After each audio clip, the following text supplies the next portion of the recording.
Hello students, I hope all of you are perfect. आज हम class 8 की mathematics का चैप्टर 5 कंपेयरिंग क्वांटिटीज़ करेंगे। तो स्टार्ट करने से पहले कुछ इंट्रोडक्शन दे देती हूँ आपको। सबसे पहले इसमें आता है हमारा कंपेयरिंग में ratio. What is ratio? A ratio is a comparison of two or more quantities of the same kind using division. Ratio जो होता है दो या दो से सेम काइंड वाली क्वांटिटीज़ को कंपैरिजन करने का एक मेथड होता है जिसे हम डिवीजन के थ्रू रिप्रेजेंट करते हैं। और we can define ratio of the two quantities A and B of the same kind in the same unit as a fraction A divided by B। अगर हमें डिफाइन करना है कोई दो क्वांटिटीज़ हमारे पास A और B है जिसका काइंड सेम है, सेम काइंड्स है, सेम यूनिट्स है, तो हम फ्रैक्शन लिखेंगे A डिवाइड बाई B, यानी कि A बाई B लिखेंगे इसे, और which is written as A is to B, और इसको हम A इज़ टू B की फॉर्म में लिखते हैं, जो हमारा रेशियो रिप्रेजेंट करता है। अब आता है इसमें next important points related to ratios. Ratios के कुछ इंपॉर्टेंट पॉइंट्स होते हैं जब हम इसमें क्वेश्चंस या डीलिंग करते हैं इनमें, जिसमें फर्स्ट पॉइंट है in a ratio the order of term is very important. जब हम रेशियो में कुछ भी काम करेंगे, कोई भी सॉल्यूशन करेंगे, तो हमें सबसे पहले जो है ऑर्डर ऑफ टर्म जो है वेरी इंपॉर्टेंट होता है। सबसे पहले हम ऑर्डर ऑफ टर्म को कंसीडर करेंगे। फिर नेक्स्ट आता है ratio exist between quantities of the same kind. Ratio हमारा जो है क्वांटिटीज़ के बीच में लाई करेगा, लेकिन वो सेम काइंड की होनी चाहिए। फिर नेक्स्ट आता है to find a ratio between quantities of the same kind. Same kind की क्वांटिटीज़ में जब आप रेशियोज फाइंड आउट करते हैं, quantities should be express in same units. हमारे यूनिट सेम होनी चाहिए, डिफरेंट यूनिट्स में आप रेशियोज कैलकुलेट नहीं कर सकते, तो units must be a same kind. फिर नेक्स्ट आता है ratio is a fraction. Ratio एक फ्रैक्शन है। The ratio remains unchanged if each term of the ratio is multiplied or divided by the same non zero number. Ratio जो होता है हमारा एक फ्रैक्शन होता है जिसमें अगर हम किसी भी नंबर से डिवाइड या मल्टीप्लाई करेंगे तो रेशियो हमारा अनचेंज रहेगा, सेम रहता है वो, लेकिन वो नंबर जो है हमारा डिवाइड या मल्टीप्लिकेशन वाला वो जो है नॉन ज़ीरो नंबर होना चाहिए, तो रेशियो हमारा अनचेंज रहेगा। फिर नेक्स्ट आता है since ratio is a number. Ratio एक नंबर होता है, इट हैज़ नो यूनिट्स, इसलिए इसकी कोई यूनिट नहीं होती।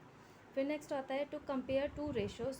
टू रेशियोज़ को कंपैरिजन जब हम करते हैं, we either convert them into equivalent like fraction. हमें जो है उसको इक्विवेलेंट लाइक फ्रैक्शन में कन्वर्ट करना पड़ता है by finding the LCM of the denominator or convert them into the decimal form. Denominator को हमें सेम करना पड़ेगा या फिर उसको कन्वर्ट करेंगे हम डेसिमल फॉर्म में। फिर नेक्स्ट आता है a ratio as to B is in its lowest term. A और बी जो हमारे लोएस्ट टर्म में कब होगी? If the S C of a A and B is one. जब दोनों यानी कि हाइस्ट कॉमन फैक्टर ए और बी का हमारा वन होगा तब। अब नेक्स्ट टर्म इसमें हमारी आती है जो इंपॉर्टेंट है, that is percentage. Percentage means, percent means percent. Percent यानी कि फॉर एवरी 100, यानी कि जब हम 100 में डिनोट करते हैं तो हमारा होता है परसेंटेज। अब आता है conversion of a percentage into a fraction and fraction into a percentage. Percentage को फ्रैक्शन में और फ्रैक्शन को परसेंटेज में हम कैसे कन्वर्ट कर सकते हैं? तो to change a fraction into percentage, fraction को परसेंटेज में चेंज करने के लिए मल्टीप्लाई बाय 100, हमें उससे मल्टीप्लाई करना पड़ेगा 100 से। और to change percent into fraction, percent को फ्रैक्शन में चेंज करने के लिए मल्टीप्लाई बाय 1/100, उसे 1/100 से मल्टीप्लाई करना पड़ेगा, या वी कैन से डिवाइड बाय 100। या हम अगर परसेंटेज को फ्रैक्शन में चेंज कर रहे हैं तो वी शुड डिवाइडेड बाय 100। अब नेक्स्ट आता है फाइंडिंग इंक्रीज़ और डिक्रीज़ इन परसेंटेज। जो हमारा परसेंटेज है कब इंक्रीज़ और डिक्रीज़ होता है, हम इसे कैसे निकाल सकते हैं? तो फर्स्ट आता है हमारा a change in a quantity can be express as a percentage of the quantity. Knowing the change percent helps us compare change. हम क्वांटिटी को परसेंटेज में चेंज कर सकते हैं। कैसे निकाल सकते हैं इंक्रीज डिक्रीज? जब हमें परसेंटेज की हेल्प से हम उसको फाइंड आउट कर सकते हैं। Just explain for the example. Suppose a shirt purchase for ₹500। Suppose हमने एक शर्ट परचेज करी 500 की एंड सेल्स फॉर रुपीज़।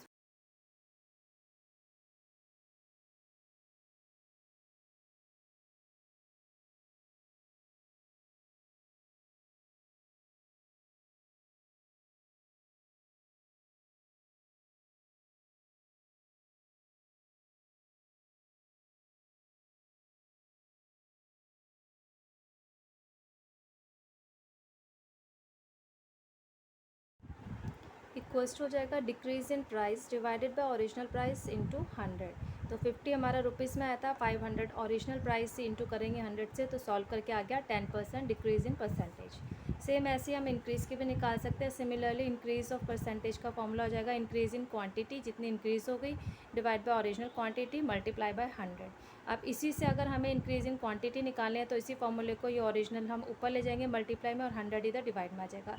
तो इसी फॉर्मूले से हम आगे दो फॉर्मूले बना सकते हैं। जैसे हमारा फर्स्ट आ जाएगा, इसमें इंक्रीज़ इन क्वांटिटी कॉस्ट हो जाएगा percentage of increase divide by 100 into original quantity. अब नेक्स्ट आता है, अगर हमें न्यू क्वांटिटी निकालनी है कि कितनी हमारी न्यू क्वांटिटी आफ्टर इंक्रीज़, तो न्यू क्वांटिटी कॉस्ट हो जाएगा ओरिजिनल क्वांटिटी प्लस इंक्रीज़, जो हमारी वैल्यू इंक्रीज़ की होगी जो हमने यहाँ पे निकाली है उनको हम ऐड कर देंगे तो न्यू क्वांटिटी हमारी आ जाएगी। That's all for today. Hope आपको ये बेसिक इंट्रोडक्शन, बेसिक कंसेप्ट समझ में आ गए होंगे। If you like this video please share it, like it and subscribe my channel. Thank you. Have a nice day. Bye bye.